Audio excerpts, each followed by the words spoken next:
This one started its life as a song about a sailor who comes home from sea. And like sailors do in folk songs always, I don't know why, whether it was the fact or not, they get paid off at the ship and they go straight to the bar on the docks and they get absolutely twisted drunk.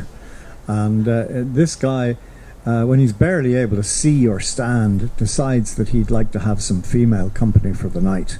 And being a bar on the docks, of course, is just the right place to find somebody like that. And there are doxies, as they used to call them, all over the place. And he picks up one, goes back to her place, falls fast asleep, wakes up in the morning to find she's gone with all his clothes and all his money. And that's how the song kind of not quite ends. But I sang this song anyway in New Zealand, and I have a good friend there called Bob Bickerton. He has a big, deep laugh that you'd hear in an audience of 10,000, like, you know.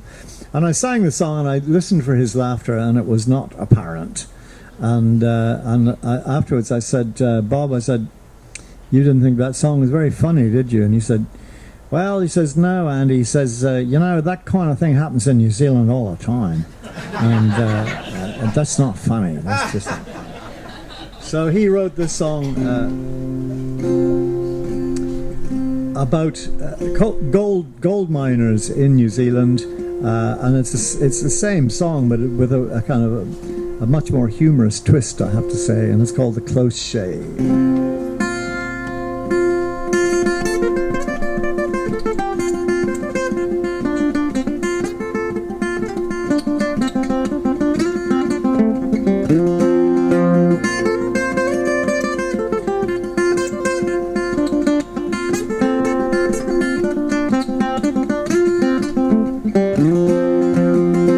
Gather round, you diggers all, who work the gold fields rare.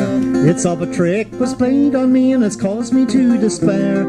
I came to town the other day, me precious gold to trade, and there I met a pretty maid, who did me heart betray. And her lips were red as roses, her eyes a deep sky blue, hair as yellow as the gold she stole from me and you. We went into a public house, and there we did imbibe whiskey and strong porter and dreadful stuff besides. 'Twas then she asked me up to bed, to which I did agree.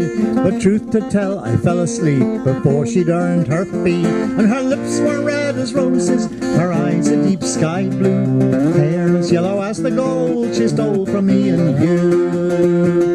When I awoke next morning, no trousers could I find, but scattered all around the room were women's clothes so fine. Me jacket, shoes and gold was gone, and all that's left behind was a woman's dress, a yellow wig and a shaving kit not mine. Her lips were red as roses, her eyes a deep sky blue, hair as yellow as the gold she stole from me and you. Why did she need a wig? Why did she need to shave? 'Twas then the truth had struck me in a fit of blinding rage. Me pretty maid's a man, I cried, and thanks be I fell asleep, for I'd rather lose a bag of gold than wake up with that creep. Her lips were red as roses, her eyes a deep sky blue, hair as yellow as the gold she stole from me and you. To venture in the street again, I cautiously inclined. I had a shave, put on the wig, and wore the dress so fine. And as I walked along the street, a digger gave a wink, and I thought of all the gold he had, and I offered him a drink. Oh, her lips were red as roses, her eyes a deep sky blue, hair as yellow as the gold she stole from me and you. Now you may think it simple, you may think it bold, to take advantage of the lads who struggle for the gold. It's easy putting on a dress and drinking whiskey neat, but leave your shaving kit behind when they are fast asleep. Oh, her lips were red as roses, her eyes a deep sky blue, hair as yellow as the gold she stole from me and you. Yes, her lips were red as roses, and her eyes a deep sky blue, hair as yellow as the gold she stole from me and you.